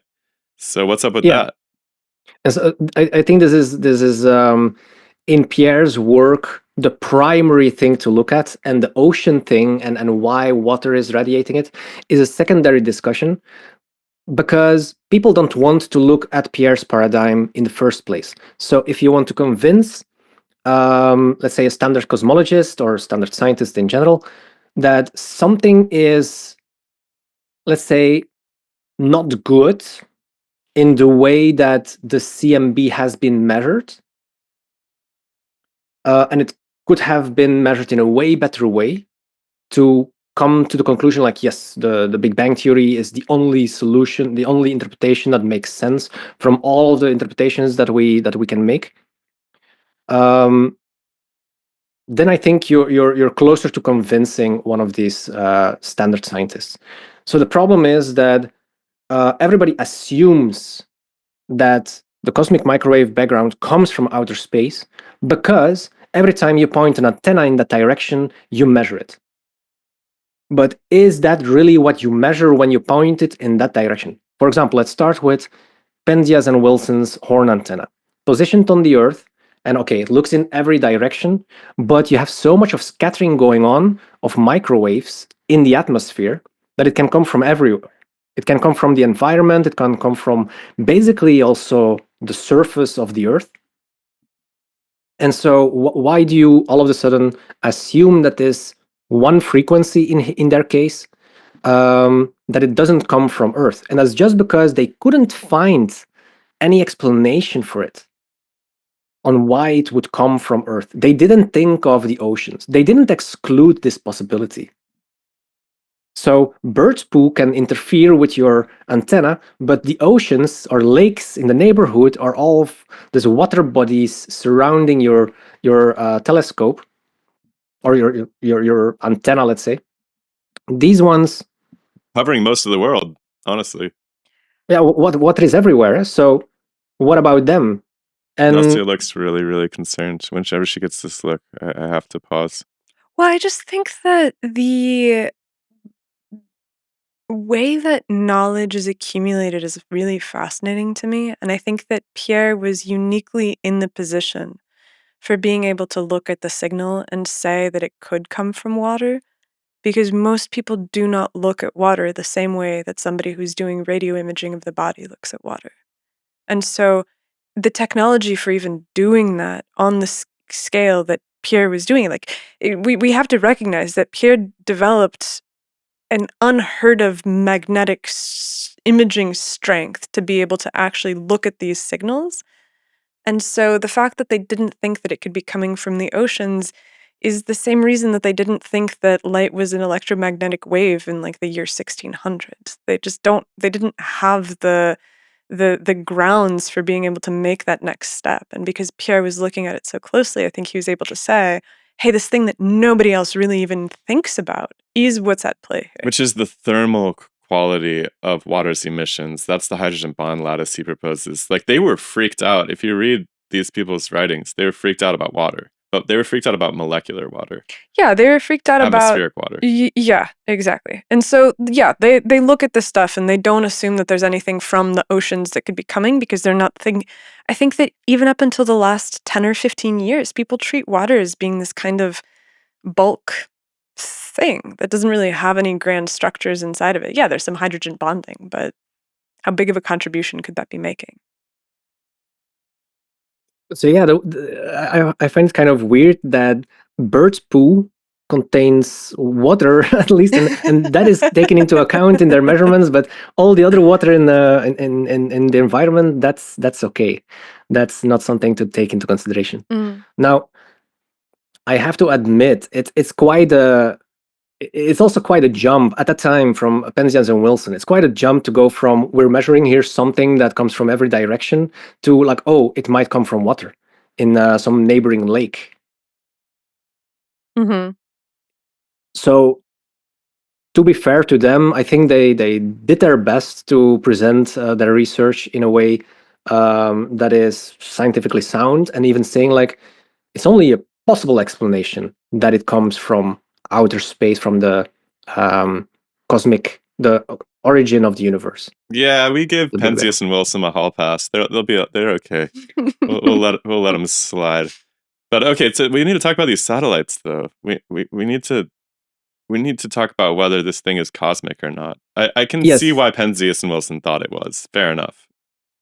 Yeah, where do we go next from Penzias and Wilson? So we already talked about Penzias and Wilson. We already talked about COBE. Let's talk a little bit more about what happened in between. You only have, like I said before, you only have non-satellite things, so balloons, things that go in the air that already go quite high, and things on the ground, antennas that are aiming towards the sky and measure something similar at different wavelengths. And all of these points together, they make this very beautiful curve already. Like, oh, we're getting into this, we're getting this black body radiation spectrum. And then you get COBE, and they were not just measuring a black body spectrum there, they were measuring the most beautiful one ever measured by mankind, that you could even say it's too good of a signal. This is absurdly accurate. Okay, so what do you do next if you're a scientist? You measured already your signal that you want to measure. It's a black body spectrum. It's a very beautiful one. Do you want to repeat this measurement with a new satellite so many years later? Of course you do.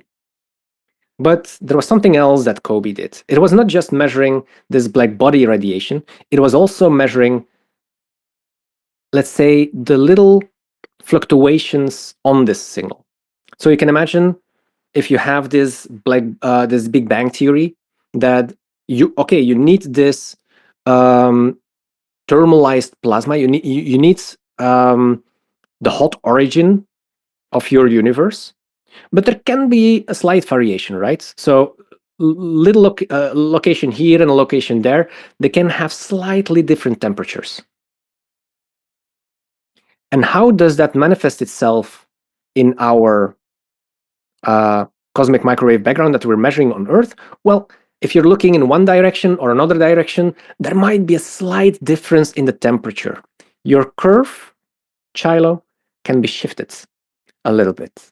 Your temperatures, the Planck radiation law is still going to be valid, but there might be a little bit of a shift on the law because it depends on this temperature parameter.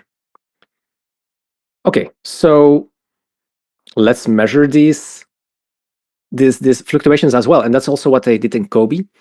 They used a different instrument on the same satellite, a different measurement detector on the same satellite to measure these fluctuations, and that's what then gave this anisotropy maps that you can find on the internet, or that you perhaps already saw in Pierre's videos if you were following Pierre. And so these maps, they really give, it's like a landscape, basically giving you an idea of what's happening in the universe at different locations. But very small, very, very little variations on this temperature compared to the temperature that we have, the 2.7 and so much Kelvin.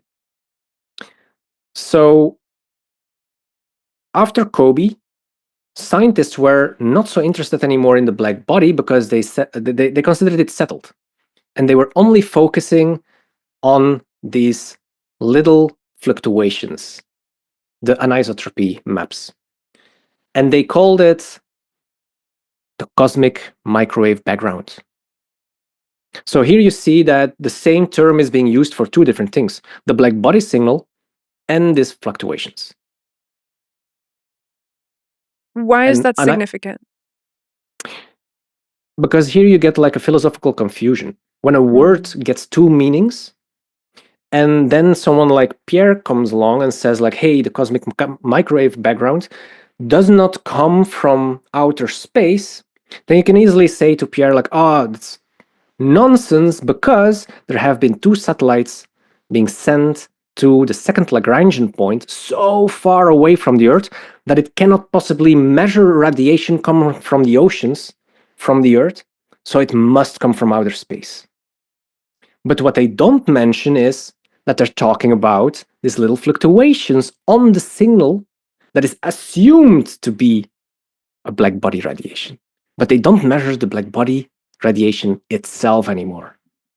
Okay, hold on. Let's Which really... is crazy. Oh, hold on. Let's establish what... It's hard to believe. Let's establish what's being said. So, and this is a very inflammatory point that you made at the conference as well. And I remember that this is probably the most heated discussion of the entire weekend. You're making the case that... I was sweating just watching that Q&A session, to be honest with you. I had just given a talk, so I should have been quite relaxed, but I was like, Patrick, you got this, man. Don't worry. Yeah, you were about to get eaten alive by an astronomer. But Patrick prevailed, because the point here is that you're saying that this COBE satellite is launched into near-Earth orbit. It points... I mean, we can discuss whether or not it actually points to outer space in order to measure the CMB, but... It does. Okay. It points to outer space. Yeah. Okay. So it measures this perfect, like, absolute, just archetypal platonic shape of the black body. And everybody's like, we never have to measure this again. We never have to point another antenna to space to measure this. And if we go to L2, which is really far from our Earth at this stationary orbital point between the sun and the Earth, we can look at the anisotropy, which is the variation in the signal, but we never have to remeasure this pattern of black body radiation. here I think you make the mistake of assuming that they were thinking even about this. I don't think they were thinking about this at all anymore. They were like, yeah, it's settled. We have a Nobel Prize for this. We have this very beautiful signal, the best signal ever measured. Let's look further, because science is all about looking forward and not looking back. Let's just take more information from new satellite missions. In that idea of let's look at new interesting stuff, seems to be also included, like, let's not look at things we already know. And I don't think they were consciously saying, like, we don't have to measure the black body radiation anymore. They were just assuming it. And it always was lingering in the background. But if you look at... It's very generous of you. I like it. I like it. That's one possibility. The other possibility is that they didn't want to know. Some part of their subconscious selves, because it's not hard. They could have measured the monopole if they wanted to. It wouldn't have been a big deal. It wouldn't have been a very... It wouldn't have... From what I understand, it wouldn't have... Can you say what the monopole is? It's just the direct measure of the temperature of the sky. The monopole is the black body spectrum. Okay. They could have done that without additional equipment, from what I understand. Is that true? They could, but all extra equipment on a satellite has quite a lot of money. Yeah? So you have to look in your budget. Just think like a scientist. You get a budget. You want to do as much as possible with this budget, which you know has a limit. What are you going to do? Measure a boring signal like the black body radiation signal that you already measured so many times in the past? Or something new, something that you can publish papers on and that you can say, like, novelty, we did something new. You have to know, and I think if scientists are listening to this podcast, they will all agree with me. One thing that is going wrong in science already for so many years is that all papers that you publish need to have something novel in it. Some journals still stand on this principle that it should be novel. It should not be some reproduction of data of another experiment in the past. It should be novel. It should have some very, very interesting new thing. But another thing that we really like our experiments to have is controls, right? So it's like if you're sending a satellite out to L2 and your goal is to measure the anisotropy of the cosmic microwave background radiation, isn't your first order experiment to demonstrate that the detector is working properly and it's capable of reproducing the black body spectrum that you've measured previously? Like, isn't that your baseline calibration curve? We can give these guys a hall pass too if you want. If it was my classroom, I would string them up and interrogate them a little bit more.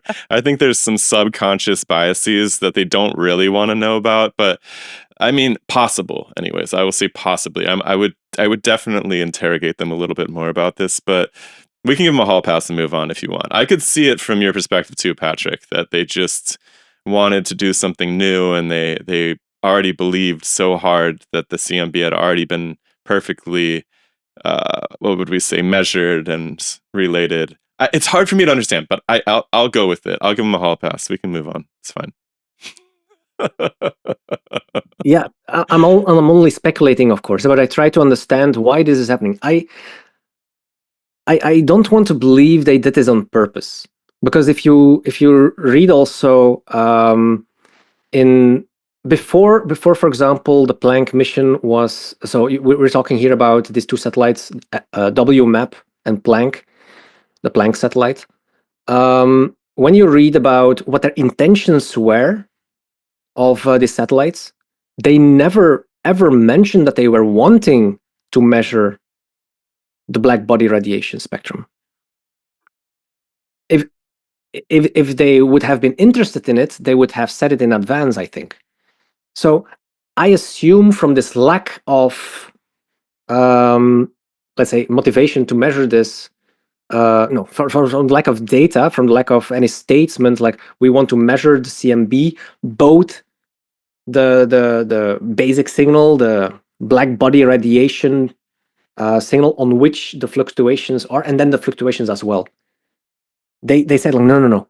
We want to have an more accurate idea of what was happening there at the beginning of times, at the origin of our universe, when the earliest moment that we can look back in time, and we want to get as much accurate data as we can from this single moment. If you have the choice as a scientist to choose between getting that accurate data that will give you so much more interesting information about sort of novelty about the early universe, or just the fact that you again measured that, yes, you have a black body radiation spectrum coming I hear from... you. I hear you. Let's give them a hall Yeah. pass. Let's assume they were not nefarious. Let's assume that they had the best intentions. Some people, one thing that I want to make sure people understand is that somebody might ask, how the hell do you measure fluctuations in a source if you guys are saying the source isn't there anyways?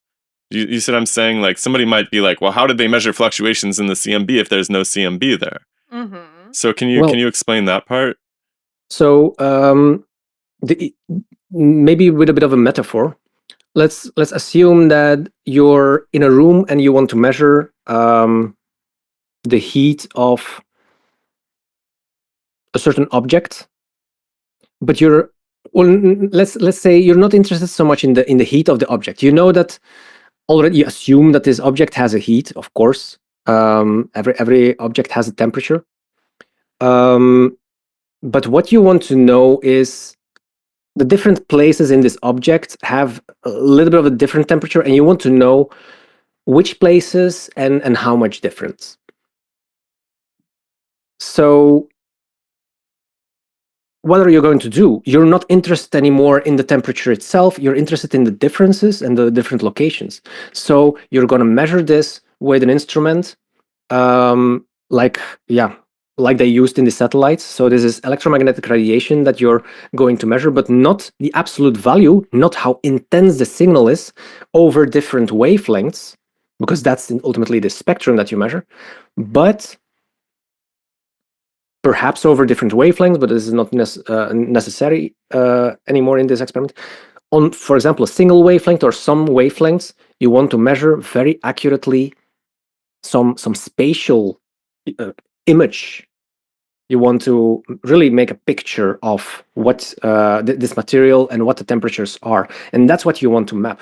And so what do? You put some detector which can measure this difference in electromagnetic signals by pointing, for example, your one part of your detector in one point in space and the other one in another point in space. And then you begin to scan the whole room or the apparatus or whatever that you're trying to measure. But so in this case, we're not talking about an object, we're talking about basically outer space, everything in the universe around us. And that's what you want to do. Not measuring the exact temperature of this thing, but the difference in temperatures, with the assumption, of course, that it has this temperature and very well presented as this Planckian radiation law black body spectrum. And I looked into it. Is that clear enough? I think so. I looked into it though, and neither Planck nor WMAP had the equipment on board that could do a monopole measurement. I see. I feel like Pierre said several times that it would have been easy for them to have done it. Well, it would have But been I don't easy for know. them to have done it because they would have added a small device I see. to the satellite. Like, it wouldn't have been a high-tech thing that they'd never done before. They could have added it, but they just didn't. Got it. So, by Well, the let's way, say- have we been talking about WMAP or Planck? Which one of these? Because they're kind of similar. In terms of the anisotromy maps. Yeah, because they do it differently, right? They do it differently. So they use different instruments. But let's say this thing with the two antennas that you can scan. I think this was, I might be wrong, but I think this was WMAP. Yeah, so WMAP has the differential radiometers on it. So it has this differential, and then Planck is a little bit more complicated because it had pseudo differential ones for low frequency, and then bolometers. If I'm Is that the pronouncing it reference? correctly. The reference load? Reference load is for the low frequency ones. So that's for this pseudo differential ones. there Pierre says like, oh, this reference load has not been is not an accurate black body like it should be. It's actually containing resonances. And then you also have bolsometers, and these should be able, in principle, to measure absolute the absolute signal, but they didn't, because they also were used only for measuring these fluctuations.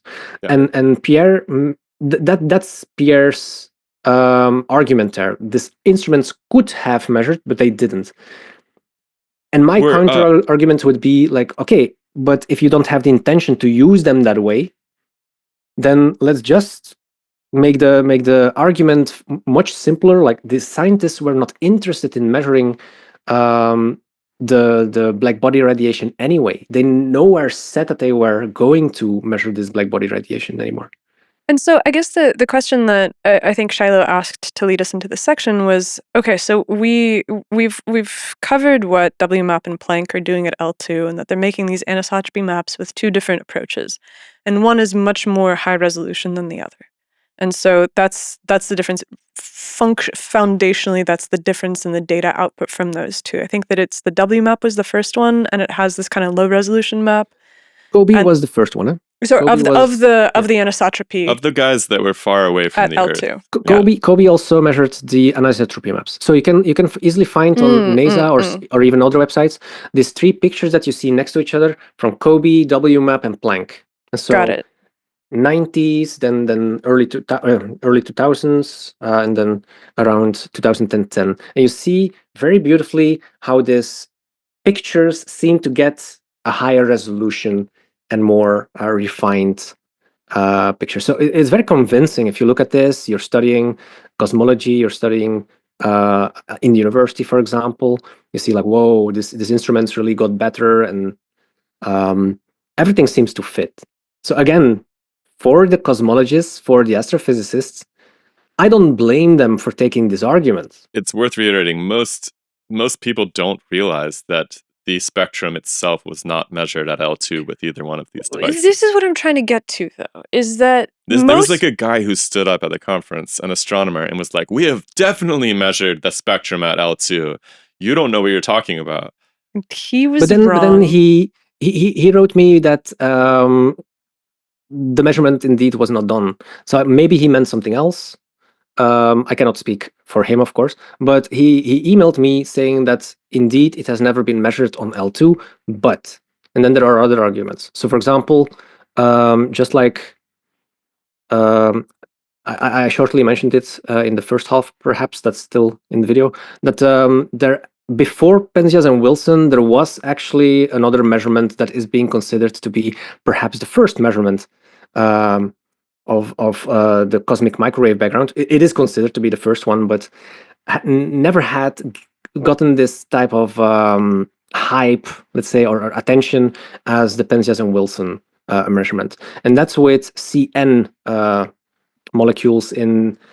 So basically, you're going to look at spectrum lines in the spectrum of stars, and you see that there are lines that are coming that are attributed to a molecule there, the cyanogen, if I pronounced it correctly, which these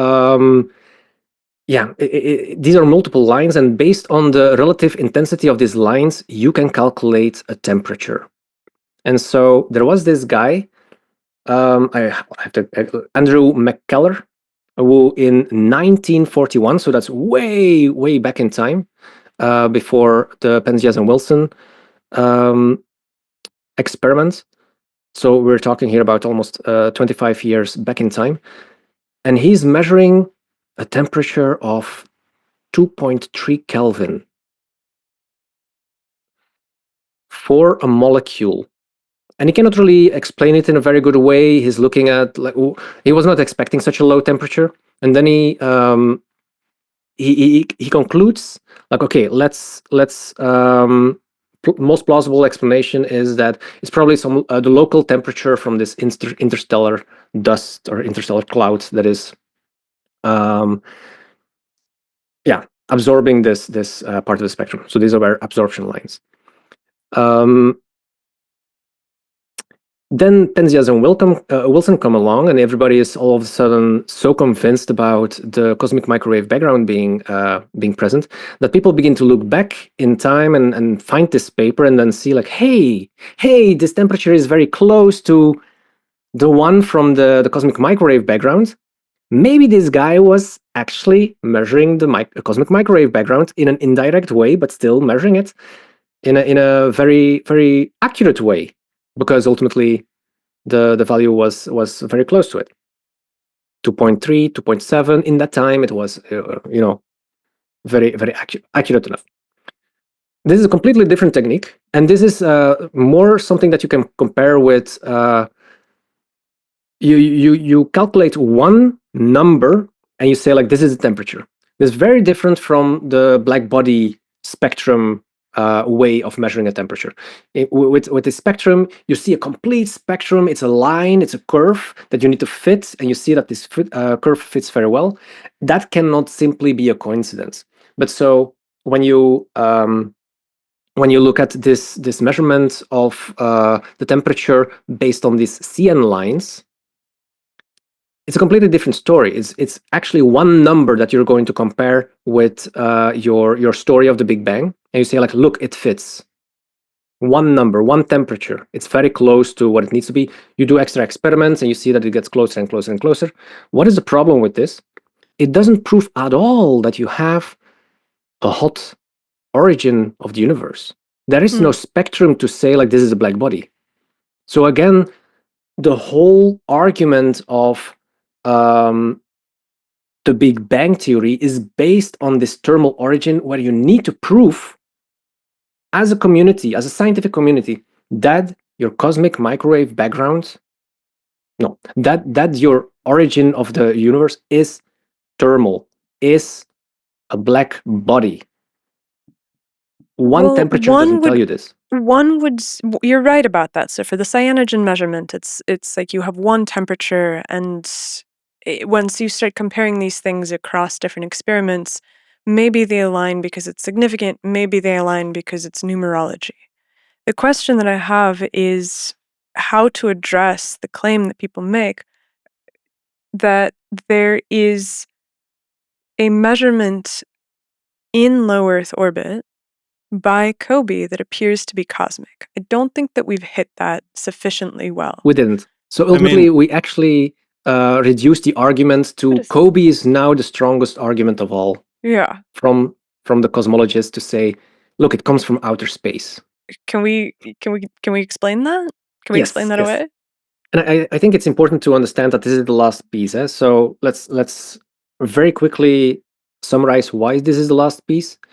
WMAP and Planck, these two satellites that came after COBE, they didn't prove at all that there is any monopole, that there is this black body radiation coming from outer space. They were only interested in these fluctuations. So you can actually use all of these things that Pierre says about WMAP and Planck and put them like secondary arguments. Saying, look, it's all very interesting, but it doesn't really attack the core of the Big Bang theory. The Big Bang theory is all about this thermal origin, and these fluctuations, they don't say anything about this thermal origin, other than they are fluctuations on a signal. But it doesn't have to be, the fact that they measured it doesn't say that it's coming actually from a black body spectrum. It can be any spectrum that you measure fluctuations on. That's why WMAP and Planck can be shifted from the table in this discussion. Then you have everything that came before COBE, where you can simply say like, hey, you're still too much in the atmosphere here.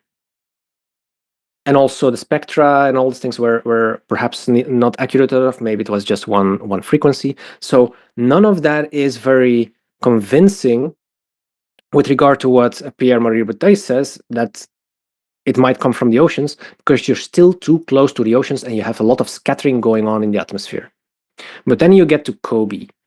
And COBE is this one, I would say, exception in this whole discussion, but because there you're pretty far from the Earth already, that you can make the argument like, yeah, it's too far from the Earth to really have much of scattering going on. And that's important. Scattering. What is scattering? It means that you have enough of air molecules to change the direction of your radiation, your microwave radiation in this case. They just go straight forward. If you would have a lot of air molecules still at this satellite, then you would expect scattering to still be able to take place there. But that's not the case. That's not an argument that Pierre can make to explain that somehow radiation from the oceans are measured by COBE. So how does he explain it? He explains it in basically two possible ways.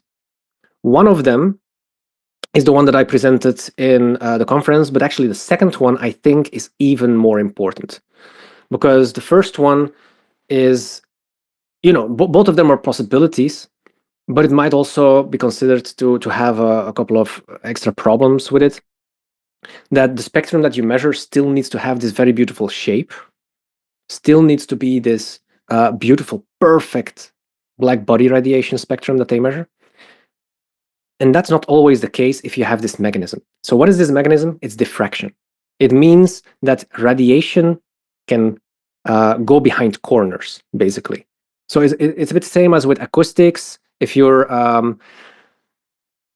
talking, for example, behind a wall with someone, that this person can still hear you, although there is no direct path anymore for your acoustic vibrations to get to you. These vibrations can still go around corners.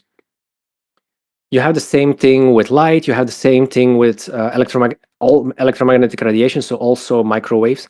And for microwaves, they have rather long wavelengths, so they can do this on the scales that we know, the centimeter scale, the decimeter scale. So this is possible with the satellite. And the people from the satellite, the people who build it, they never did any measurement to exclude the possibility that there would be diffraction of the signal. So and you're basically talking about it reflecting around the edge of the horn. So it's got, you can imagine this tuba type thing, and the light is hitting the back of it, and then it's kind of relaying off of or bouncing around the edge of the satellite. Yes, this is a thing that light does. Yeah. But a better word for this is not reflecting, but diffracting. It's a different mechanism. It's different from what you would call in science reflection. It is really just going behind corners as a wave, because it's a wave, microwave. So yeah, I think this is a big problem for the cosmologists to explain how they know it comes from outer space.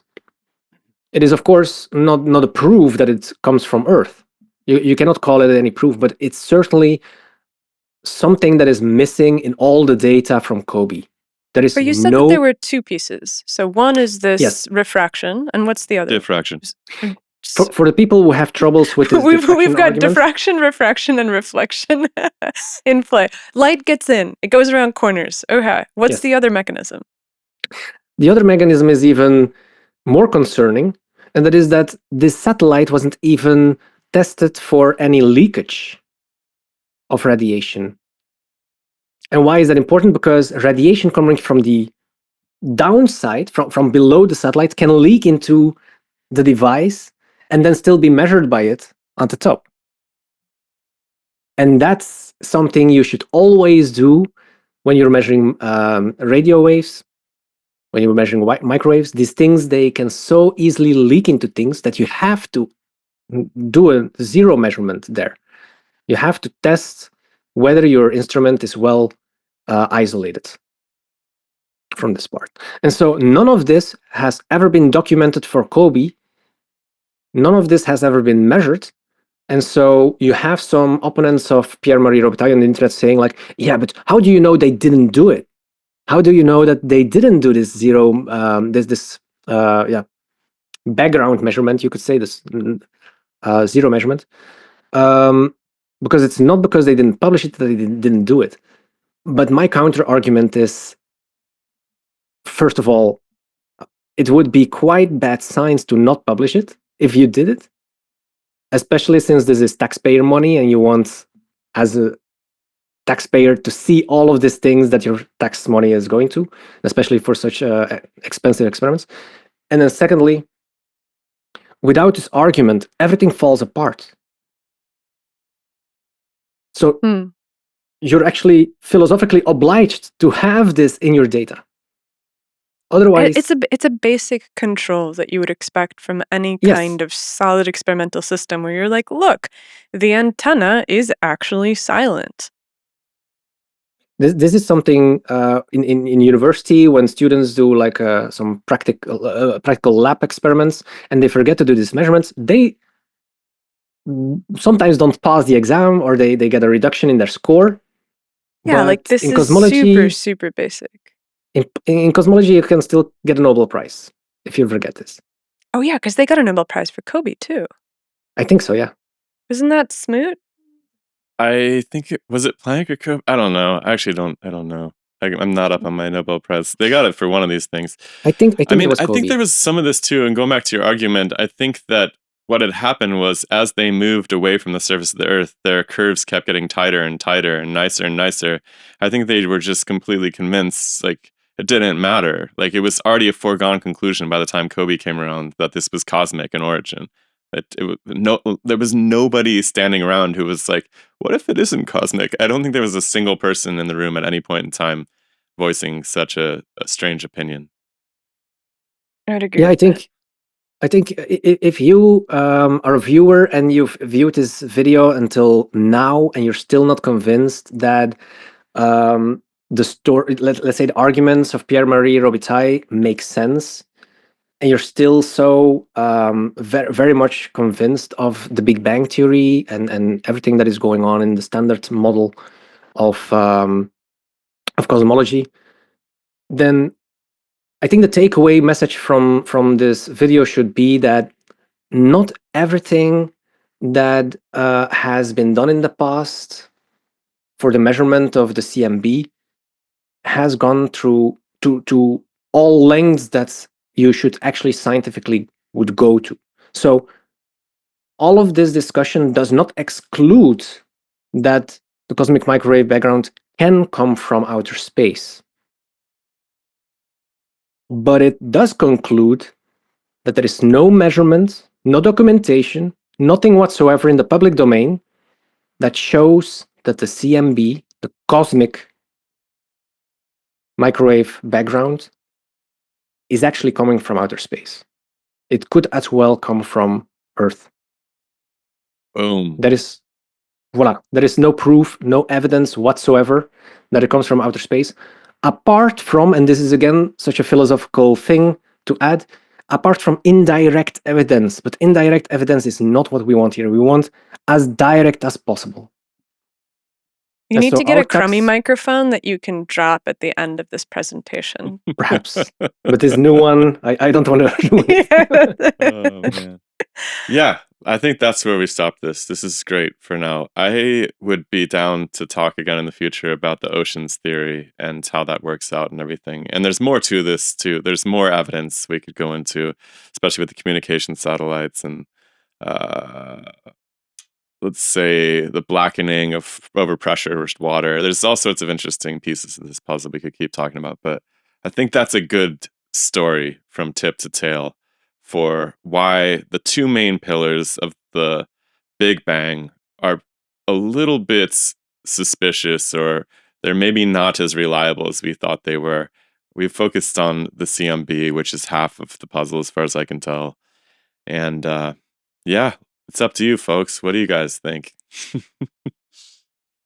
Yeah, let us know in the comments. Yeah, I might say, by the way, if you are interested in more details about this, Pierre has written tons of papers on Vixra. He's analyzed the build of all of these satellites in great detail. So way, way more in depth than we've gone into on this podcast, you can learn. And he's also got a channel on YouTube too, which is called Sky Scholar. And he has a bunch of videos. They're all pretty short. They range from extremely technical to fairly technical. But I think you could find all the details you're looking for over there. So definitely check out Pierre's channel. And check out Patrick's talk on our channel from Demystifycon. Check out Pierre's talk from the previous year's Demystifycon. There's so much information. If what we've been talking about today is at all interesting to you, I think you will find it the gift that keeps on giving. Yep. And yeah, if you have any concerns about any arguments we made here in the video, feel free to leave a comment below, and I will try to get back to you at some point. I will follow the comments here, and I think it's always interesting to see which arguments are being made against or for Pierre's work, and the more we have, the better. That's, I think, something that is largely lacking on Pierre's work. That is discussion. Of course, there is already a discussion going on about it, but we need more strong counter arguments. If you want to prove him wrong, try harder. You're not there yet. I didn't find anything convincing yet. And if I you're love a that. billionaire and you're looking for something to do with your money, we got some satellite ideas for you. Absolutely. All right, Patrick, we need to get Nastia on a plane. She's Gotta get to the airport. She's going to the airport, so we're gonna have to let you go, man. But it's always a pleasure hanging out with you, Patrick. You're one of the most interesting dudes in the youth end of science, as far as I'm concerned. You are chasing some really far out stuff that I think is super promising, but your advisors probably would not agree with that. And I love the courage, man. I think that makes you an admirable character in the scientific world. Well, the feeling is entirely mutual. So I think it's partly thanks to you also that I'm getting further in this as well. It's the communication part that I think is something that was lacking on Pierre's work. So just as a ending note here, there is almost nothing said in the scientific literature about Pierre's work. Nothing.